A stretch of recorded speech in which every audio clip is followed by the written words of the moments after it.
السلام علیکم ورحمۃ اللہ وبرکاتہ۔ نحمده ونصلي على رسوله الكريم، اما بعد فاعوذ باللہ من الشیطان الرجیم، بسم اللہ الرحمن الرحیم۔ یا ایتها النفس المطمئنہ ارجعی الی ربک راضیۃ مرضیہ فادخلی فی عبادی وادخلی جنتی، صدق اللہ العظیم۔ اللہ رب العزت نے انسان کے اندر جہاں اور طاقتیں رکھی ہیں، وہاں اللہ نے انسان کے اندر ایک نفس کی طاقت رکھی ہے، اور اس نفس سے مراد قرآن مجید میں اللہ نے وہ طاقت مراد لی ہے جس سے انسان خیر اور شر کو چاہتا ہے، اپنے اچھے یا برے کو چاہتا ہے۔ ہم زبان سے کبھی کہتے ہیں آج میرا دل کر رہا ہے نماز پڑھنے کو، آج میرا دل کر رہا ہے کہ آج میں روزہ رکھ لوں، آج میرا قرآن پڑھنے کو دل کر رہا ہے، آج میرا فلاں بھائی کی فلاں بہن کی مدد کرنے کو دل کر رہا ہے، آج میرا یوں کھانے کو دل کر رہا ہے۔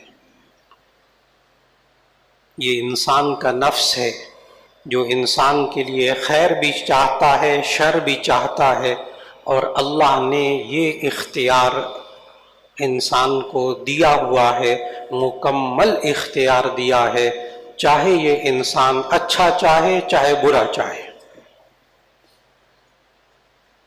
اور یہ انسان، یہ اللہ نے پوری کائنات میں سے صرف اور صرف دو مخلوق ایسی ہیں جن کو اللہ نے پورا اختیار دیا ہے، چاہے وہ خیر کا کام کریں چاہے وہ اچھا کام کریں۔ خیر کا کام یعنی اچھے کام، جن کاموں کا اللہ اور اس کے رسول صلی اللہ علیہ وسلم نے حکم دیا ہے، اجازت دی ہے، اسے خیر کا کام کہتے ہیں، اچھا کام کہتے ہیں۔ جس کام سے اللہ اور اس کے رسول صلی اللہ علیہ وسلم نے منع کیا ہے اس کام کو برا کام کہتے ہیں، اسے گناہ کا کام کہتے ہیں، اسے شر کہتے ہیں۔ اور اللہ نے انسان کو اور ایک جنات کو، پوری کائنات میں سے ہزارہا قسم کی مخلوق ہیں، اللہ نے صرف دو مخلوق کو اختیار دیا ہے، چاہے تو میری بات مانو چاہے نہ مانو۔ یہ اختیار فرشتوں کے پاس بھی نہیں ہے، فرشتے گناہ کر ہی نہیں سکتے، وہ اللہ کی نافرمانی کر ہی نہیں سکتے۔ فرشتے تو ایک نورانی مخلوق ہیں جن کو اللہ نے اپنی عبادت کے لیے پیدا کیا، اپنی بات ماننے کے لیے پیدا کیا، نہ ماننے کا سوال ہی نہیں ہے۔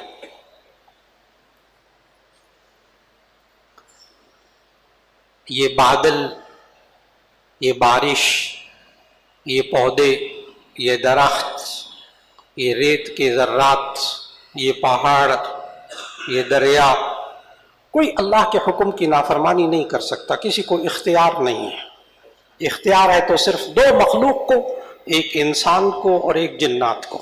ما خلقت الجن والانس الا لیعبدون۔ اور اللہ نے کتنا کھل کر اختیار دیا ہے اس انسان کو اور جنات کو۔ جنات کو بھی اختیار ہے، چاہے اللہ کی بات مانے چاہے نہ مانے، مانیں گے جنت، نہیں مانیں گے جہنم۔ ابلیس جنات میں سے تھا، شیطان جنات میں سے ہے، اس لیے اس نے اپنے رب کی نافرمانی کی۔ کان من الجن ففسق عن امر ربہ، یہ ابلیس جنات میں سے تھا، اس لیے رب کی نافرمانی کر سکا۔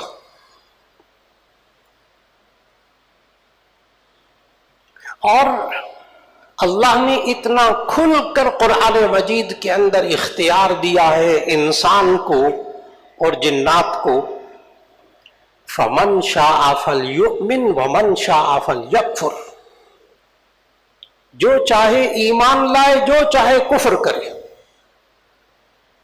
کھلا اختیار ہے۔ آگے فوراً فرمایا انا اعتدنا للظالمین نارا، کہ جو ظلم کرنے والے ہیں ان کے لیے جہنم کی آگ تیار کر رکھی ہوئی ہے۔ کفر اختیار کرو گے جہنم تیار ہے، اللہ کی بات مانو گے، ایمان لاؤ گے، جنت تیار ہے۔ لیکن اختیار پورا ہے، اتنا کھل کر اللہ نے اختیار دیا ہے۔ اور جن باتوں میں انسان بے بس ہو جاتا ہے وہاں اللہ پکڑ ہی نہیں کرتا، جہاں اختیار نہیں ہوتا وہاں اللہ پکڑ نہیں کرتا۔ جیسے انسان کے ذہن میں خود بخود برے خیالات آ جائیں تو انسان ان کو روک نہیں سکتا، بے بس ہو گیا، اب اس پر کوئی پکڑ نہیں، کوئی گناہ نہیں، خیالات کا خود بخود آ جانا کوئی گناہ کی بات نہیں، اس پر پکڑ نہیں ہوتی۔ اور یہ انسان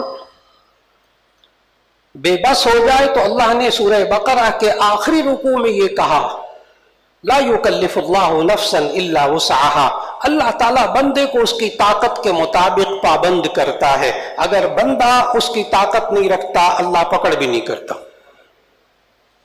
پکڑ ہے اختیار پر۔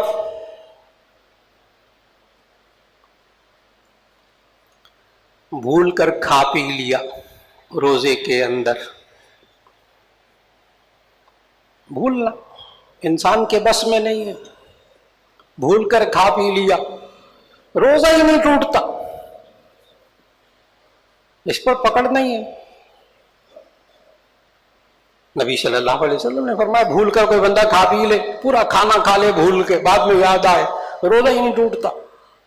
کیوں؟ بے بس، بھول گئے۔ رفع عن امتی الخطأ والنسیان، بھول چوک کو میری امت سے معاف کر دیا گیا ہے۔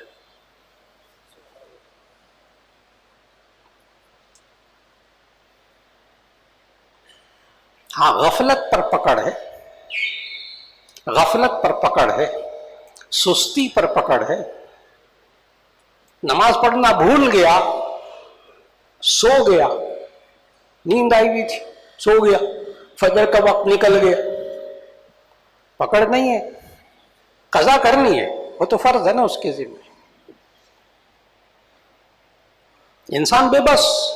میں اس چیز کو بہت واضح کرنا چاہ رہا ہوں کہ جہاں انسان بے بس ہو جائے اس کے ذمے گناہ نہیں لکھا جاتا، اس کے ذمے پکڑ نہیں ہوتی، اور جہاں انسان کے بس میں ہو وہاں اگر وہ خیر کرے گا تو اس کی جنت، اللہ کی نعمتیں، ثواب، اور جہاں اختیار ہے انسان کو وہاں شر کا کام کرے گا تو اس پر پکڑ ہے۔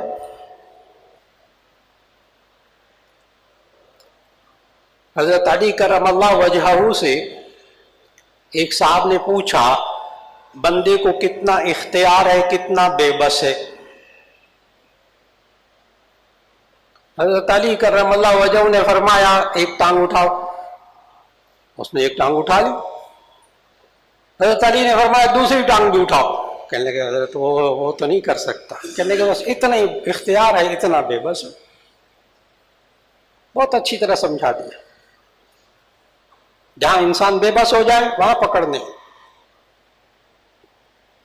اور خیر اور شر کو چاہنے کی جو اللہ نے طاقت انسان کے اندر رکھی ہے اس کا نام نفس ہے۔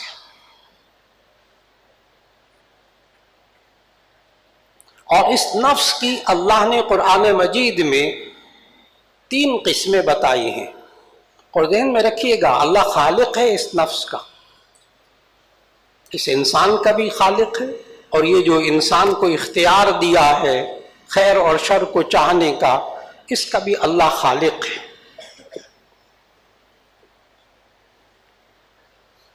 اس خالق نے اس نفس کی 3 قسمیں بتائی ہیں۔ آج اس رمضان کے ماحول میں ہمیں سمجھنا ہوگا ہر ایک کو اپنے آپ کو دیکھنا ہوگا میرا نفس ان 3 قسموں میں سے کس قسم کا ہے. اپنے آپ کو، اپنا احتساب. ہمارے معاشرے میں ایک بیماری ہے، دوسرے کا احتساب کرتے ہیں، اپنے کو نہیں دیکھتے. بہت بڑی بیماری ہے. اس بیماری سے نکلنے کا یہی علاج ہے کہ یہ انسان خود اپنے آپ کو دیکھے کہ میں نفس کی ان 3 قسموں میں سے میرا نفس کس قسم کا ہے. ایک نفس کی قسم اللہ نے بتائی 13ویں پارے کے شروع میں پہلی آیت میں، وَمَا أُبَرِّئُ نَفْسِي إِنَّ النَّفْسَ لَأَمَّارَةٌ وَمَا أُبَرِّئُ نَفْسِي إِنَّ النَّفْسَ لَأَمَّارَةٌ بِالسُّوءِ. نفس امارہ، امارہ بہت زیادہ حکم دینے والا، بہت زیادہ برائی کا حکم دینے والا. ایسے نفس کی پہچان یہ ہوتی ہے کہ اس کو برے کام میں مزہ آتا ہے، گناہ میں مزہ آتا ہے.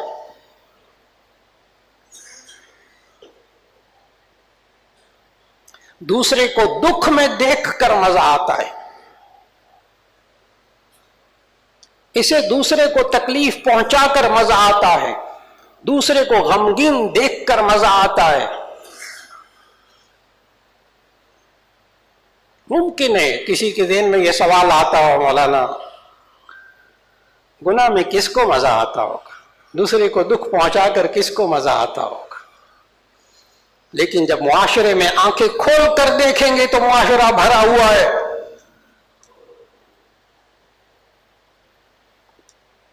گھروں کے اندر چھوٹی چھوٹی مثالیں عرض کرنے لگا. دکھ میں دیکھ کر مزہ آتا ہے، تکلیف پہنچ کر مزہ آتا ہے، تکلیف پہنچا کر مزہ آتا ہے. ہمارے معاشرے کے انسان گھر میں سیڑھیوں سے کوئی لڑک جائے، نیچے گرے، بارش ہو، کیچڑ ہو، اس میں کوئی گر جائے، قہقہے سنائی دیں گے. گھر کے افراد میں سے، بہن بھائی میں سے سیڑھیوں سے لڑک کر نیچے گرا، چوٹ لگی، قہقہے سنائی دیں گے. بارش میں کوئی پھسل جائے، قہقہے سنائی دیں گے. ہاں کچھ لوگ ایسے بھی ہوں گے کہ جو آئیں گے پاس، کہیں گے چوٹ تو نہیں لگی، اٹھو اٹھو، خیر تو ہے. کپڑوں کو صاف کرنے کی بھی فکر کریں گے. ایسے بھی لوگ ہوں گے، ایسے بھی لوگ ہوں گے. لیکن کچھ لوگ ایسے بھی ہوں گے جو ہنسیں گے، اس کو چوٹ لگی، اس کے کپڑے میلے ہوئے، اس کو دکھ ہوا، اس نے قہقہ لگایا، اتنا خوش ہوا دوسرے کے دکھ پر. یہ ہے معاشرے کے وہ لوگ کہ جو آپ دفتروں کے اندر، کہ آپ دفتروں کے اندر، ماحول کے اندر آپ دیکھیں گے کہ ایسے افراد آپ کو نظر آئیں گے جو لیگ پولنگ میں مبتلا ہوں گے، ٹانگ گھسیٹنے میں مبتلا ہوں گے. دفتروں کے اندر، کاروباری اداروں کے اندر، درسگاہوں کے اندر، تعلیمی اداروں کے اندر دوسرے کی ٹانگ کھینچتے ہیں، دوسرے کو ذلیل کرواتے ہیں بڑوں سے. ان کو مزہ آتا ہے، کہتا دیکھا میں نے شکایت لگائی تھی. مسکراتے ہیں، خوش ہوتے ہیں، دوست احباب کو بتاتے ہیں دیکھا میں نے کیسا ذلیل کروایا، ہنستے ہیں. دوسرا ذلیل ہوا، اس کے چہرے پہ مسکراہٹ ہے. دوسرے کو ڈانٹ پڑی، اس کے چہرے پہ مسکراہٹ ہے. کیوں؟ اس لیے کہ نفس امارہ ہے. اس کو دوسروں کو دکھ میں دیکھ کر مزہ آتا ہے. یہی نفس امارہ جب ایک خاص کیفیت میں پہنچتا ہے تو ہم دیکھتے ہیں کہ کسی کو مالی نقصان پہنچا کر لوگ ہنستے ہیں، خوش ہوتے ہیں. دیکھا نہیں میں نے کیسا اس کو الو بنایا ہے، پیسے کما لی. دکاندار گاہک کو نقصان پہنچا کر مسکرا رہا، خوش ہو رہا. اور اسی طرح جب یہی کیفیت نفس امارہ کی بہت اونچی سطح پر چلی جاتی ہے تو پھر کیفیت یہ ہو جاتی ہے کہ بہت سے قاتل قتل کرنے کے بعد لاش پر کھڑے ہو کر قہقہ لگاتے ہیں. یہ وہی کیفیت ہے جو وہ سیڑھی سے لڑکا، اس کو چوٹ لگی، گھر میں بہن بھائی، حقیقی بہن بھائی ہنستے ہیں، قہقہ لگاتے ہیں. یہی کیفیت جب ذرا بڑی ہو جاتی ہے تو پھر قاتل قتل کرنے کے بعد لاش پر چڑھ کر قہقہ لگاتا ہے. یہی وہ کیفیت ہے کہ آج دوسرے کا مال کھانے کے بعد پھر لوگ خوش ہوتے ہیں، قہقہ لگاتے ہیں. دیکھا ہم نے کتنا اس سے گھسیٹ لیا، کتنا اس کے حصے پر قبضہ کر لیا، کتنا مال لے لیا. نفس امارہ، ایسا شخص جس کو گناہ میں مزہ آتا ہے.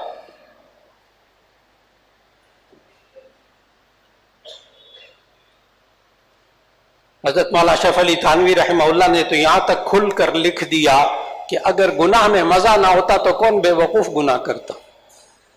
کوئی احمق ہی ہوتا گناہ کرتا. ایک طرف عذاب ہو رہا ہے، دوسری طرف کوئی فائدہ بھی نہیں.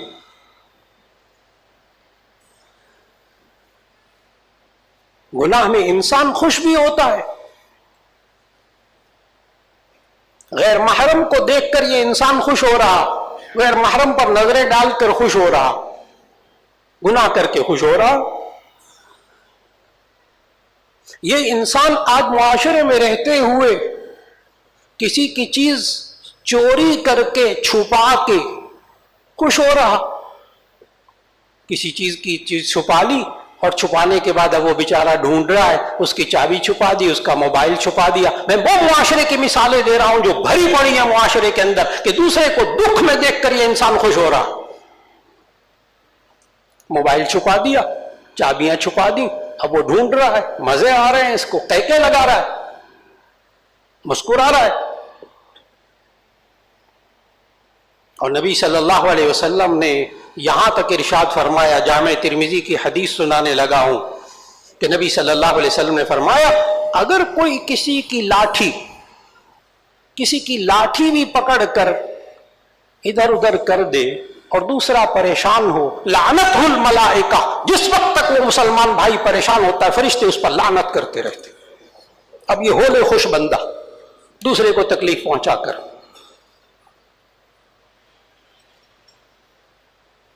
سوچئے گا دوسرے مسلمان بھائی کو تکلیف پہنچا کر خوش ہونے والا، اس پر اس وقت تک فرشتہ لعنت کر رہا ہے. یعنی اللہ کی رحمت بہت دور ہو گئی اس سے. آج ہمارے یہاں عام ہے گھروں کے اندر،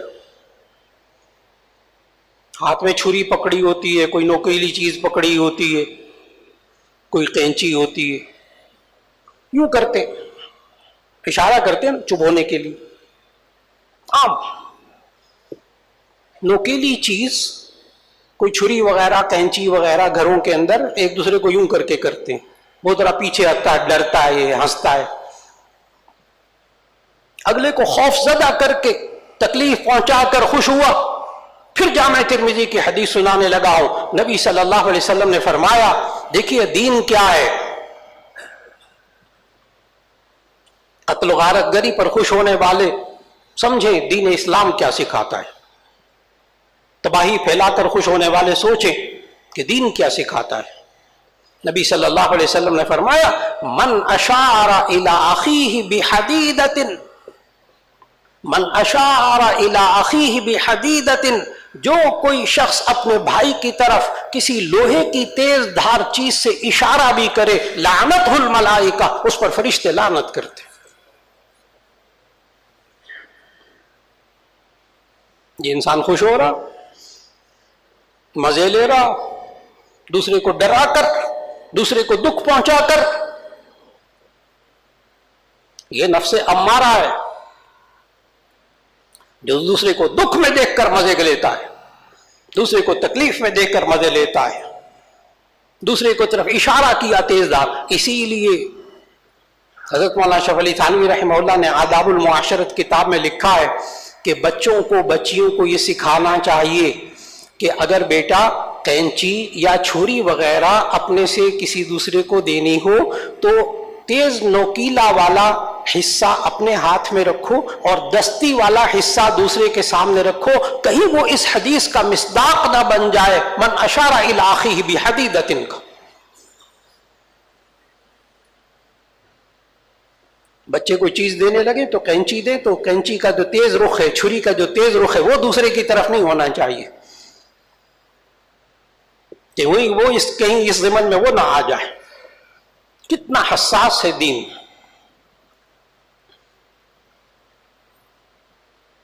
نفس امارہ عرض کر رہا تھا کہ انسان کو خود دیکھنا ہوگا کیا مجھے گناہ میں مزہ آتا ہے، اس خاص گناہ میں مزہ آتا ہے تو نفس امارہ ہے اس وقت۔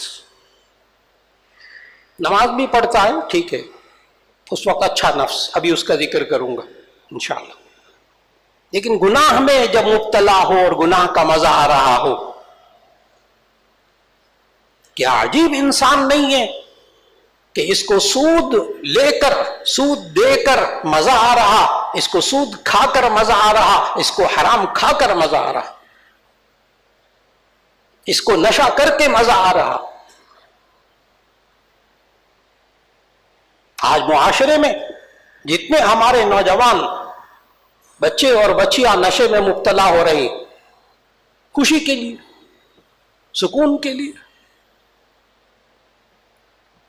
اور اللہ نے سمجھایا سورہ مائدہ کی آیت نمبر 90 کے اندر۔ آج بچوں اور بچیوں کو سمجھانے کی ضرورت ہے، شروع سے بچپن سے ان کا نفس امارہ سے ان کو نکالے، مت مزاج بنائے بچوں کا کہ وہ دوسرے کو دکھ پہنچا کر ہنسیں، یہ مزاج نہ بننے دیں، دوسروں کو تکلیف میں دیکھ کر وہ ہنسیں، اس کا مزاج نہ بننے دیں۔ ہمیں تو اساتذہ اتنا سختی سے بنا کرتے تھے طالب علمی کے دوران کہ اگر استاد صاحب کسی کو کلاس ہو رہی ہے، طلبہ بیٹھے ہوئے، کئی دفعہ ہوا ہمارے ساتھ، تو کسی طالب علم کو استاد نے ڈانٹا یا استاد نے تھوڑی سی تمانچہ لگا دیا، تھوڑی سی دھمک لگا دی، تو بعض ساتھی ہنس پڑتے تھے، شاگرد ساتھی بیٹھے ہوئے وہ ہنس پڑتے تھے، پٹائی ہوئی نا، مزہ آیا نا، مسکرا اٹھتے تھے۔ فوراً ہمارے استاد ٹوکتے تھے اور کہتے تھے من ضحک ضحک، جو ہنستا ہے اس پر ہنسا جاتا ہے، جو ہنستا ہے اس پر ہنسا جاتا ہے۔ آج تم دوسرے کو تکلیف میں دیکھ کر ہنس رہے ہو، کل تم تکلیف میں مبتلا ہوگے، دوسرے ہنسیں گے۔ مکافات عمل، دوسرے کو تکلیف میں دیکھ کر ہنسنا، اللہ ناراض ہوتا ہے، اللہ پھر اس انسان کو بھی تکلیف میں مبتلا کرتا ہے، دکھ پہنچاتا ہے، دوسرا انسان ہنستا ہے۔ ایک تو نفس امارہ، انسان خود سوچے نفس امارہ کیا ہوتا ہے، وہ کہ جو گناہوں میں بہت زیادہ مبتلا ہو، یہاں تک کہ اس کو گناہ کی باتوں میں مزہ آئے۔ سوچنا ہوگا اس مومن کو روزہ رکھنے میں مزہ آتا ہے یا روزہ نہ رکھنے میں مزہ آتا ہے، سوچنا ہوگا اس مومن کو نماز پڑھنے میں مزہ آتا ہے، نماز چھوڑنے میں مزہ آتا ہے، سوچنا ہوگا اس کو حلال کھا کے مزہ آتا ہے یا حرام کھا کے مزہ آتا ہے۔ اپنے نفس کو دیکھنا ہوگا کیسا ہے۔ یہ وہ نفس ہے جس کا ذکر اللہ نے 13ویں پارے کی پہلی آیت میں فرمایا وَمَا أُبَرِّئُ نَفْسِي إِنَّ النَّفْسَ لَأَمَّارَةٌ بِالسُّوءِ، نفس امارہ۔ دوسری قسم اللہ نے نفس کی بتائی سورۃ القیامہ میں، ذہن میں رکھیے گا اللہ نفس کا خالق ہے، اور نفس وہ طاقت جس سے انسان خیر اور شر کو چاہتا ہے، یہ اللہ نے انسان کے اندر رکھی، اور یہ صرف انسان اور جنات کے اندر ہے بس، باقی کسی مخلوق میں نہیں ہے، پوری کائنات میں کسی مخلوق میں نہیں ہے۔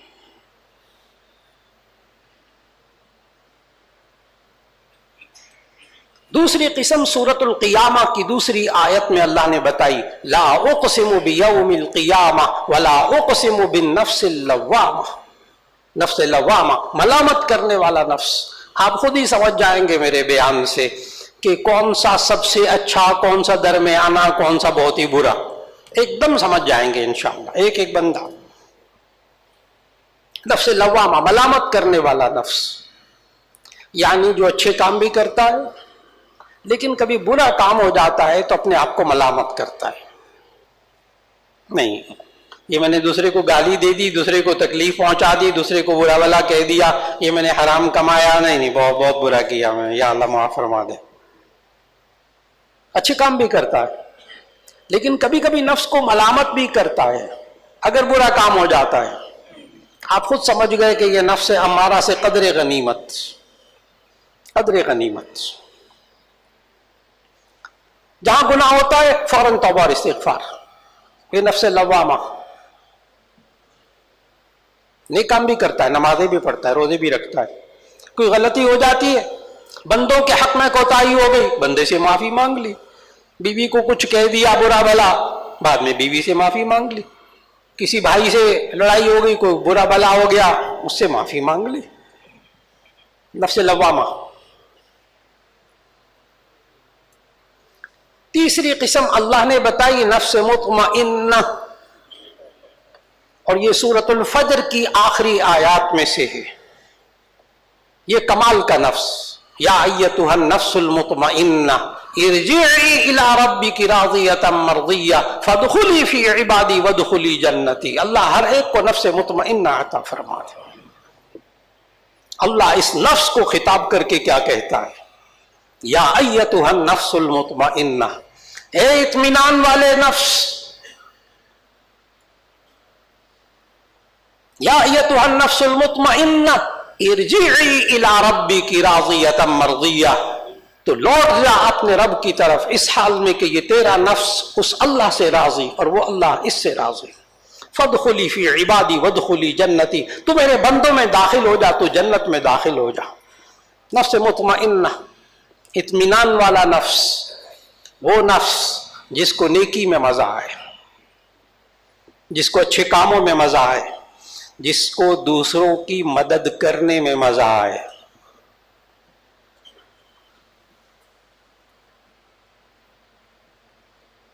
افطار کے دسترخوان پر بیٹھ گئے، سارے بیٹھے ہوئے، یہ اچھا والا سموسہ میں لے لوں، پکوڑے میں زیادہ کھا لوں، اور یہ اچھی والی چیز میں زیادہ لے لوں. ایک یہ نفس ہے، اور ایک وہ نفس ہے جو اپنے سامنے سے اٹھا کر دوسرے کو دیتا ہے. اس کی پلیٹ میں یہ چیز نہیں ہے، میں اس کو یہ دے دوں افطار میں. اس کو دیکھ کر خوشی ہوتی ہے، ایک کو کھا کر خوشی ہوتی ہے، ایک کو کھلا کر خوشی ہوتی ہے. نفس کو دیکھنا ہوگا کیسا ہے. جسے نیک کاموں میں مزہ آئے، اور الحمدللہ ابھی اندھیرا نہیں چھایا، ابھی گھروں میں نفس مطمئنہ والے بھی ہیں. یہ ہمارے گھروں میں ہماری مائیں نفس مطمئنہ والی ہے نا، خود بھوکا رہ لیں گی، خود پیاسا رہ لیں گی، خود ہو جائے گا، میرا بچہ کھا لے، شوہر کھا لے، اس کا پیٹ بھر جائے، اچھی بوٹیاں یہ کھا لے، اچھی چیزیں یہ کھا لے، میں کھا لوں گی جو بچا ہوا ہوگا. مائیں آج بھی نفس مطمئنہ کمال کا موجود ہے. آج بھی یہ باپ جتنے موجود ہیں یہاں، اب عید آنے والی ہے، وہ میں پرانا جوتا وہ پہن لوں گا، وہ پچھلے سال لیا تو ٹھیک ہے، ابھی میں بچوں کے لیے لے لوں جوتا نیا، اپنے بھائی کے لیے لے لوں کپڑے، میں وہ ٹھیک ہے میرے والے وہ ٹھیک ہے، میں اپنے بچوں کے لیے کپڑے لے لوں. آج بھی نفس مطمئنہ ہے. میں اپنے ماں باپ کو اچھے کپڑے پہنا دوں، میری خیر ہے. میں اپنے بہن بھائیوں کو اچھے کپڑے پہنا دوں، ان کی عید اچھی گزر جائے. اس کو مزہ آ رہا، نفس مطمئنہ، اچھے کاموں میں مزہ آنے لگے، جب نماز پڑھنے میں مزہ آنے لگے، جب روزہ رکھنے میں مزہ آنے لگے، جب قرآن پڑھنے میں مزہ آنے لگے، جب خلق خدا کی خدمت کرنے میں مزہ آنے لگے.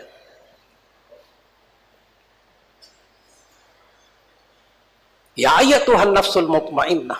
اب آپ فوراً سمجھ گئے ان تین قسموں میں سے. بڑی آسان پہچان کہ انسان یہ سوچے خود اپنے بارے میں کہ میرا نفس امارہ تو نہیں،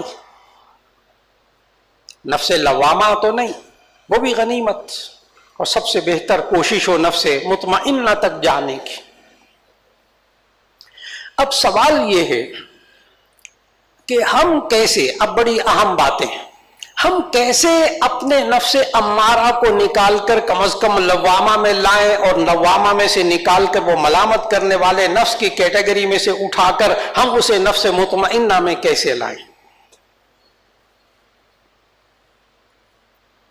اس کے لیے صرف ایک کام کرنا ہوگا، اپنی عادتوں کو بدلنا ہوگا، اپنی نفس کی تربیت کرنی ہوگی، اپنی نفس کی تربیت کرنی ہوگی۔ یہ نفس امارہ سے نکل کر لوامہ میں سے نکل کر مطمئنہ میں آ جائے، اس کی تربیت اللہ روزے کے اندر کر رہا۔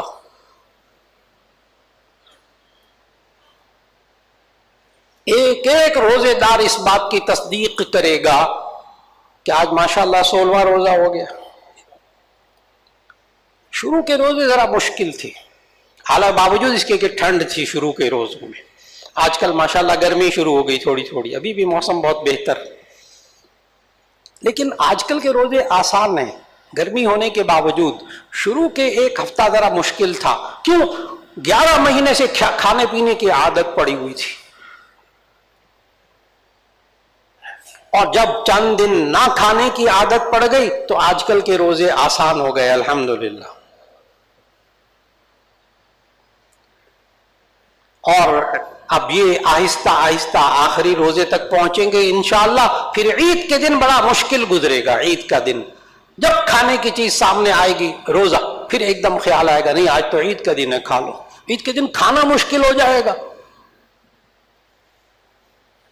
کیوں؟ نہ کھانے کی عادت پڑ گئی۔ نفس مطمئنہ وہ نفس کے جسے گناہ نہ کرنے کی عادت پڑ جائے، اس کے لیے گناہ کرنا مشکل ہو جائے۔ اللہ تربیت کر رہا روزے کے اندر کہ یہ انسان، اس کے اندر ایمانی قوت موجود ہے۔ کوئی شخص یہ نہیں کہہ سکتا میں بے بس ہوں، مولانا آپ کو نہیں پتا میرے حالات، میرا معاشرہ، میرا گھرانہ، میرا خاندان مجھے گناہ پہ مجبور کرتا ہے، میں بڑا بے بس ہوں۔ بے بسی کی بات میں نے شروع میں عرض کر دی، اسی لیے بڑی کھل کر اسے اب دوبارہ نہیں دہراؤں گا کہ جہاں انسان واقعی بے بس ہو جاتا ہے اللہ نہیں پکڑ کرتا، کھل کر بات کر چکا پہلے۔ جہاں انسان بے بس ہو جاتا ہے اللہ پکڑ نہیں کرتا، آیت بھی آپ کو سنا دی تھی، لا یکلف اللہ نفسا الا وسعها۔ جو انسان کے اختیار میں نہیں ہوتا اللہ اس پر پکڑ نہیں کرتا۔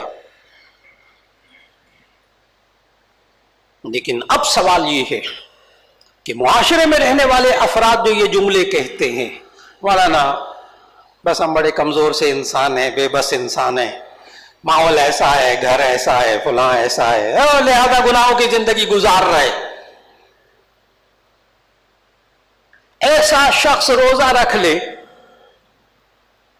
اور بند کمرے کے اندر اس کو کھانے پینے کی، اس وقت بھوک پیاس کا وقت ہے، جمعے کا دن ہے، اب جمعے کے بعد اگر موقع مل جائے نا کسی کو بند کمرے میں، روزے دار کو پانی بھی اچھا ٹھنڈا پھل بھی مل جائے، بند کمرے کے اندر بھی ان کھانے پینے کو، حلال کھانے پینے کی طرف نگاہ نہیں اٹھائے گا۔ کیوں؟ باہر نکلے تو پوچھ تو لیں اس سے، اللہ کے بندے تجھے الگ تنہائی میں موقع ملا تھا کھا پی لیتا، وہ آگے سے کہے کہ نہیں میں نے آج روزہ رکھا ہوا، سیدھا سا جواب۔ پتہ ہے کیا کہا اس نے؟ میں نے روزہ رکھا ہوا ہے۔ یہ کیا کہا ہے اس نے یہ کہا ہے کہ میں نے اللہ سے وعدہ کیا ہے، اے اللہ میں نے نیت کی ہے میں صبح سے لے کے شام تک، سحری سے لے کے افطار تک کھاؤں گا نہیں پیوں گا نہیں، بس اتنی سی بات ہے۔ کوئی اس پر بندوق لے کے نہیں کھڑا ہوا، کوئی اسلحہ لے کے نہیں کھڑا ہوا، کھائے گا تو یہ ہو جائے گا۔ مکمل اختیار ہے اس کو بند کمرے کے اندر کھانے کا یا نہ کھانے کا۔ اس بند کمرے کے اندر صرف اس کی نیت، اس کا ارادہ، اس کی قوت ایمانی، اس نے اس کو حلال کھانے سے بند کمرے کے اندر روکا۔ اللہ رمضان میں تربیت کر رہا اس انسان کی جو کہتا ہے، بہانے بناتا ہے، میرا ماحول ایسا، میرا معاشرہ ایسا، میرا گھر ایسا، میرے فلاں ایسے، اس لیے مجھ سے گناہ ہو رہے۔ اللہ نے کہا دیکھ بند کمرے کے اندر جس ایمانی قوت نے تجھے حلال کھانے سے 1 مہینے روکے رکھا، وہی ایمانی قوت باقی 11 مہینے میں حرام کھانے سے روک سکتی ہے۔ یہ مومن یہ نہیں کہہ سکتا میرے اندر ایمانی قوت نہیں ہے، کلمہ پڑھنے کے بعد اس کے اندر ایمانی قوت موجود ہے۔ اللہ تربیت کر رہا ہے نفس کی۔ روزے کے اندر نفس کی تربیت ہو رہی، اور یہ تربیت ہمیں باقی 11 مہینے میں بھی کرنی ہوگی. کیا کہ اپنے آپ کو جس طرح اس 1 مہینے کے اندر ایمانی قوت سے حلال کھانے پینے سے روکے رکھا، اور جس طرح یہ ایمانی قوت اس سے جو زندگی گزارنے کے لیے ضروری چیزیں تھیں اس سے بھی یہ انسان بچا رہا، تو جو غیر ضروری چیزیں اس سے کیوں نہیں بچ سکے گا؟ گناہ انسان کی زندگی کا حصہ تو نہیں ہے، ضروریات زندگی میں سے تو نہیں ہے. کھانا پینا تو ضروریات زندگی میں سے ہے. تو یہ نفس امارہ کو نفس لوامہ سے کیسے لائے گا؟ نمبر 1، عادات کو بدل کر، عادات میں تبدیلی لا کر گناہوں کو چھوڑے گی. بہت اچھی طرح یاد رکھے، بہت سے لوگ پوچھتے ہیں ہم اپنے بچوں کے اندر اچھی عادتیں کیسے ڈالیں، بری عادتوں سے کیسے جان چھڑائیں؟ اس کے 2 طریقے. کسی بھی بری عادت سے انسان جان چھڑانا چاہتا ہے تو اس کے 2 طریقے، بہت آسان. عادت کس کو کہتے ہیں؟ ماہر نفسیات لکھتے ہیں عادت کہتے ہیں انسان کوئی کام بار بار کرے یہاں تک کہ اس کے لیے وہ کام آسانی سے ہونے لگے، اس کو عادت کہتے ہیں. اس لیے نمبر 1، جو بندہ گناہوں کو چھوڑنا چاہتا ہے، آسان سی بات ہے، نہ کرے. بات ختم ہو گئی. نہ کرنے کی عادت ڈال لے، تھوڑا تھوڑا وقفہ بڑھا دے. پہلے روزانہ گناہ ہوتا تھا، پھر وقفے سے ہونے لگا، پھر وہ ذرا وقفہ بڑھنے لگا. نمبر 1، عادت کو چھوڑنا کیسے ہوتا ہے؟ نہ کرے. کسی اچھے کام کی عادت ڈالنی ہے تو کرنا شروع کر دے. اس میں کیا مشکل کیا ہے؟ کیسے چھوڑے گا؟ قوت ایمانی، ارادہ، نیت. میں یہ نہیں کروں گا، آج میں جھوٹ نہیں بولوں گا، آج میں گالی نہیں دوں گا، آج میں دوسرے کا حرام مال نہیں کھاؤں گا. نیت، ارادہ. گناہوں کو چھوڑنے کے لیے نمبر 1، نہ کرنے کی عادت ڈال لے. اور نیک کاموں کی عادت ڈالنے کا کیا طریقہ؟ کرنا شروع کر دے. نیک کام کرے بار بار، عادت پڑ جائے گی. نمبر 2، جب گناہ کو چھوڑنا چاہے، نفس امارہ ہے یا نفس لوامہ ہے، جب گناہ کو چھوڑنا چاہے تو ایسی صورت میں جب گناہ ہو جائے فوراً توبہ اور استغفار کرے. جب گناہ ہو جائے فوراً توبہ اور استغفار کرے. بہت سے لوگ پوچھتے ہیں یہ توبہ استغفار کرنے سے کیا ہوتا ہے؟ بہت سے حضرات جاتے ہیں بزرگوں کے پاس اور جا کر کہتے ہیں حضرت میرا کاروبار ایسا ہو گیا، حضرت یوں ہو گیا، حضرت ملکی حالات یوں ہو گئے، حضرت بین الاقوامی حالات یوں ہو گئے، حضرت یوں ہو گیا. وہ بڑے حضرات کیا کہتے ہیں آگے سے؟ بس آپ سب ساتھیوں کو تلقین کریں کہ یہ توبہ اور استغفار شروع کر دیں کثرت سے.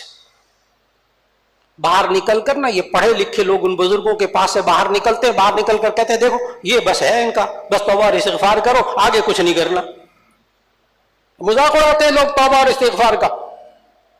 جب بزرگ توبہ اور استغفار سکھاتے ہیں، باہر نکل کر کہتے ہیں بس توبہ اور استغفار ان بزرگوں کے پاس یہی ہے. اللہ کے بندے، یہ بندہ توبہ اور استغفار کو سمجھا ہی نہیں. سمجھا ہی نہیں کہ گھر کے حالات کو بدلنا ہے تو توبہ اور استغفار، کاروبار کے حالات کو ٹھیک کرنا ہے تو توبہ اور استغفار، اپنے خاندان کے حالات کو ٹھیک کرنا ہے توبہ اور استغفار، اپنے بچے اور بچیوں کے گھروں کو تباہ ہونے سے بچانا ہے تو توبہ اور استغفار. کیا ہے کیا توبہ اور استغفار؟ استغفار مغفرت طلب کرنا، اللہ سے معافی طلب کرنا، اے اللہ مجھ سے یہ غلطی ہو گئی آئندہ نہیں کروں گا، یہ توبہ ہے. ایک ہے استغفار، ایک ہے توبہ. 2 چیزیں الگ الگ، یہ دونوں کو مل کر ایک سیٹ بنتا ہے. استغفار مغفرت طلب کرنا، معافی مانگنا، اے اللہ مجھ سے غلطی ہو گئی مجھے معاف فرما دے، یہ ہے استغفار. چونکہ یہ عشرہ مغفرت کا جاری ہے، یہ عشرہ مغفرت کا ہے، اور اس میں ہم نے سمجھنا ہے کہ کس طرح نفس امارہ سے نکل کر نفس لوامہ، نفس لوامہ سے نکل کر نفس مطمئنہ میں یہ انسان اپنے آپ کو کیسے بہتر کرے. استغفار معافی مانگنا، اے اللہ مجھ سے گناہ ہو گیا مجھے معاف فرما دے. اور توبہ اس کا مطلب ہے، لفظی مطلب ہے رجوع کرنا، واپس آنا، پلٹ آنا، اے اللہ آئندہ نہیں کروں گا، یہ ہے توبہ۔ اے اللہ مجھے معاف فرما دے، یہ ہے استغفار۔ اے اللہ میں آئندہ نہیں کروں گا، یہ ہے توبہ۔ جب انسان گھروں کے اندر بچے بچیوں کی زندگیاں اگر خراب ہو رہی ہیں، توبہ اور استغفار کی طرف لے آئیے۔ کاروبار خراب ہو رہا ہے، توبہ اور استغفار کی طرف لے آئیے۔ ملکی حالات خراب ہیں، توبہ اور استغفار کے لیے لے آئیے۔ کیوں؟ اس لیے کہ جب انسان مجموعی طور پر گناہوں سے بچنے لگیں گے تو ایسی صورت میں اللہ وہاں امن و سکون عطا فرماتے ہیں۔ یہ نماز پڑھنے کی وجہ سے بھی کبھی بے سکونی ہوتی ہے، یا چوریاں اور ڈاکے کرنے کی وجہ سے بے سکونی ہوتی ہے، قتل و غارت کی وجہ سے سکون ہوتا ہے، یا دوسرے کو محبت اور گلے مل کر مصافحہ کر کے سکون ملتا ہے؟ بہت سیدھی سی بات ہے، گناہ سے سارے فتنے وجود میں آتے ہیں۔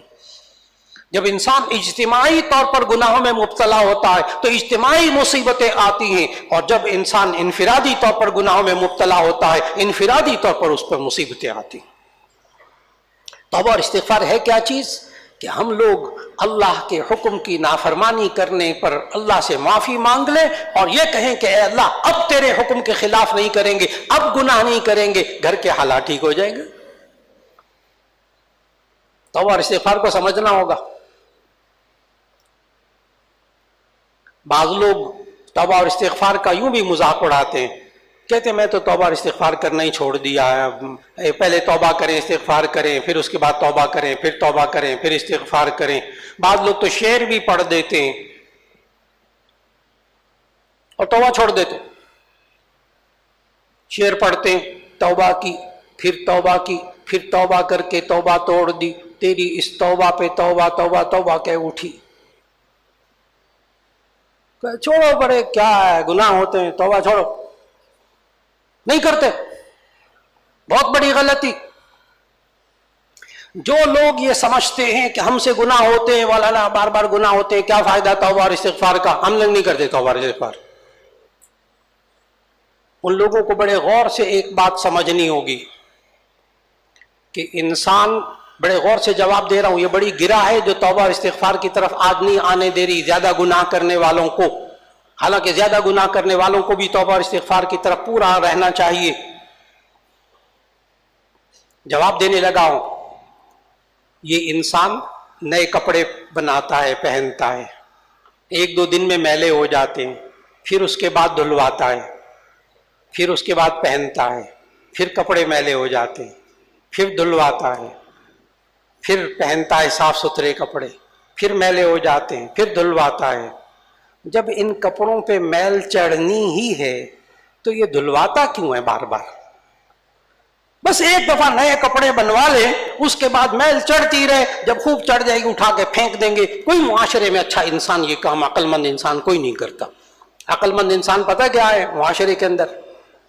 سارے عقل مند ہیں ہمارے معاشرے میں، تھوڑے سے کپڑے میلے ہوتے ہیں نا، تھوڑے سے فوراً دھلوا لیتے ہیں، اور پتہ کیا کہتے ہیں؟ کہتے ہیں حضرت اگر تھوڑے کپڑے میلے ہو نا اس کو دھلوا لے تو زیادہ اچھے صاف ہوتے ہیں۔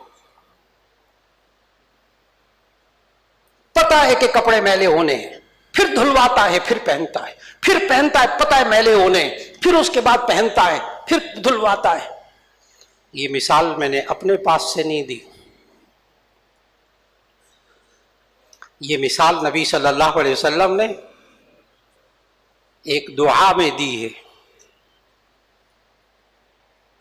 یہ کپڑے دھلوانے والی مثال نا، یہ میری اپنی مثال نہیں ہے، یہ سچے نبی صلی اللہ علیہ وسلم نے دعا مانگی ہے، ایک دعا سکھائی ہے۔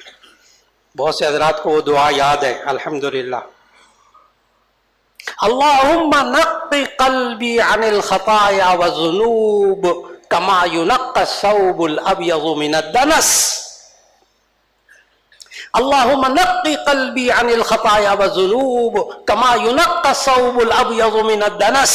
اے اللہ میرے دل کو گناہوں سے ایسے پاک کر دے جیسے سفید کپڑا میل کچیل سے پاک ہو جاتا ہے دھونے کے بعد۔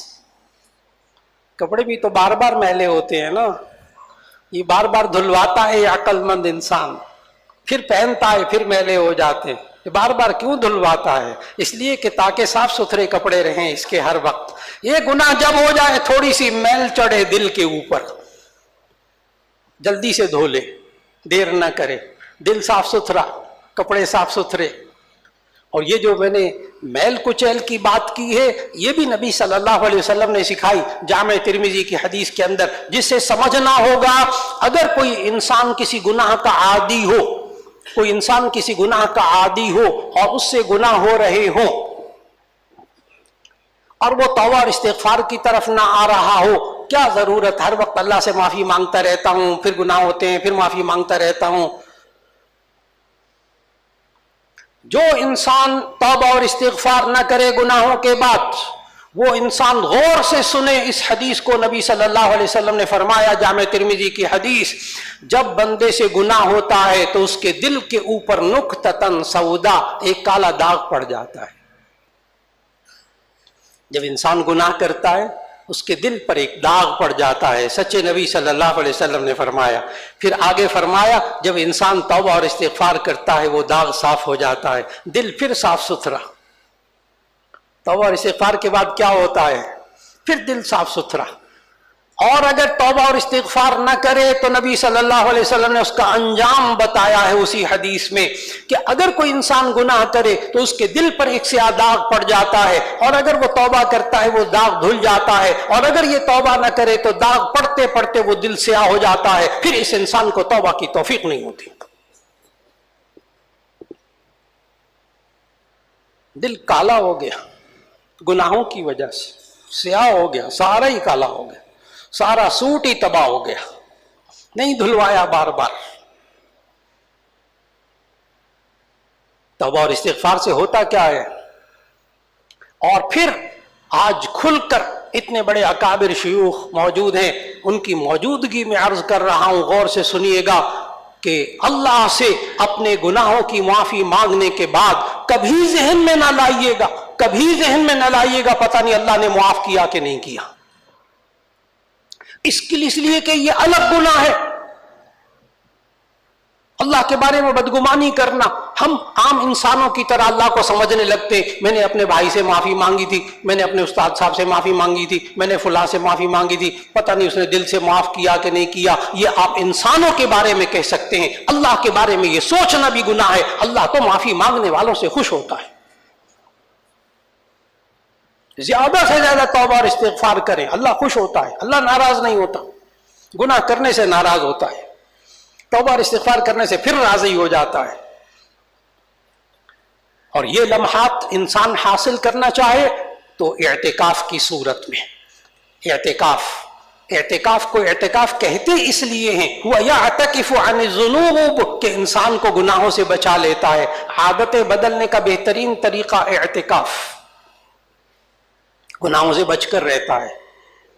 مسجد میں مرد حضرات اعتکاف کریں، خواتین گھروں میں اعتکاف کریں. اعتکاف سنت مؤکدہ علی الکفایہ، یعنی پورے علاقے میں سے مسجد کے اندر، کسی مسجد کے اندر کوئی بھی اعتکاف نہ کرے، سارے علاقے والے گناہ گار ہوں گے. لیکن اگر چند لوگ بیٹھ جائے تو ساروں کے ذمے سے وہ ساقط ہو جاتی ہے ذمہ داری. گھروں میں خواتین اعتکاف میں بیٹھی، اس کے مسائل سیکھ لیں.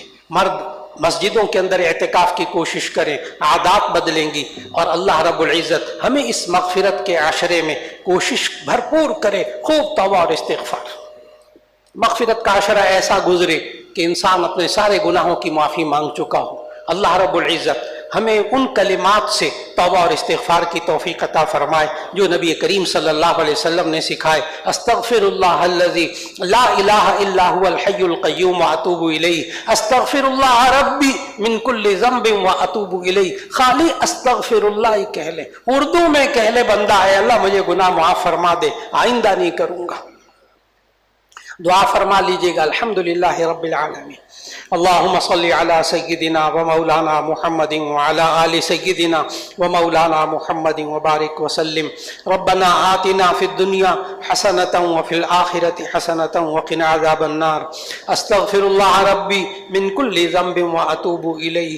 استغفر اللہ الذی لا الہ الا هو الحی القیوم واتوب الیہ. اے اللہ یہ مغفرت کا عشرہ جاری ہے، یا اللہ تو نے ہم پر رحمت فرمائی کہ مغفرت کا موقع عطا فرمایا۔ اے اللہ تو پورے سال ہر وقت تو گناہوں کو معاف کرنے کے لیے تیار ہے۔ اے اللہ ہمیں اپنے گناہوں کی معافی مانگنے پر تیار ہونے کی توفیق عطا فرما۔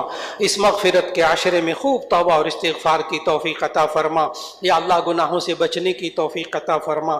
یا اللہ جیسے رمضان میں نفس کی تربیت کی ہے، اے اللہ اس تربیت کو ساری زندگی جاری رکھنے کی توفیق عطا فرما۔ یا اللہ ہمیں ایسا اچھا نفس عطا فرما دے جس کو نیک کاموں میں مزہ آتا ہو، اچھے کاموں میں مزہ آتا ہو، دوسرے انسان کی خدمت کر کے مزہ آتا ہو، دوسرے انسان کو سکھ پہنچا کر آرام پہنچا کر مزہ آتا ہو۔ اے اللہ ہمیں معاشرے کے اندر اس نفس سے بچا لے کہ جس کو گناہ میں مزہ آتا ہے، جو دوسروں کو دکھ میں دیکھ کر خوش ہوتے ہیں۔ اے اللہ ہمیں ان کیفیات سے بچا لے۔ اے اللہ اب تک ہم جتنے گناہ ہو گئے، اے اللہ ایک ایک گناہ کی ہم معافی مانگتے ہیں، اے اللہ ہمیں معاف فرما دے۔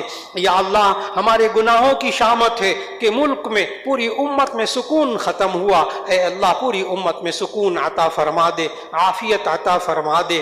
یا اللہ مسلمان جہاں کہیں اس وقت ظلم کی چکی میں پس رہے ہیں، غیب سے ان کی مدد فرما دے۔ اے اللہ مسلمانوں کی غیب سے مدد فرما دے۔ اور یا اللہ اس ملک پاکستان میں خصوصاً امن و امان عطا فرما دے۔ ہماری افواج پاکستان جو اپنی جانوں کی قربانیاں دے کر اس ملک میں امن قائم کرنے کی کوشش کر رہی ہیں، اے اللہ ان کو کامیابی عطا فرما دے۔ یا اللہ مسلمان ملکوں کو آپس میں لڑنے سے بچا لے، آپس میں اختلاف سے بچا لے، آپس میں یا اللہ ایک دوسرے کو نقصان پہنچانے سے بچا لے۔ یا اللہ ہمیں تو ایسا اچھا انسان بنا دے کہ ہمیں ہمارے ہاتھوں سے ہماری زبان سے کسی کو تکلیف نہ پہنچے۔ اے اللہ ہمیں دوسرے کی جان مال عزت و آبرو کا احترام کرنے والا بنا دے۔ اے اللہ ہمیں امن و سکون قائم کرنے والا انسان بنا دے، فتنہ و فساد پھیلانے والے سے بچا لے۔ اے اللہ جتنے بیمار ہیں سب کو شفا عطا فرما دے، جو پریشان حال ہے ان کی پریشانیوں کو دور فرما دے، جو کاروباری پریشانی گھریلو پریشانیوں میں ہیں اے اللہ سب کی پریشانیوں کو دور فرما دے۔ یا اللہ قبولیت دعا کا وقت ہے، جمعے کا دن ہے، یا اللہ کسی کو محروم نہ فرما۔ جو جو دل میں دعائیں ہیں اے اللہ ایک ایک دعا کو قبول فرما۔ ربنا تقبل منا انك انت السميع العليم وتب علينا انك انت التواب الرحيم وصلى الله تعالى على خير خلقه محمد وآله واصحابه اجمعين برحمتك يا ارحم الراحمين۔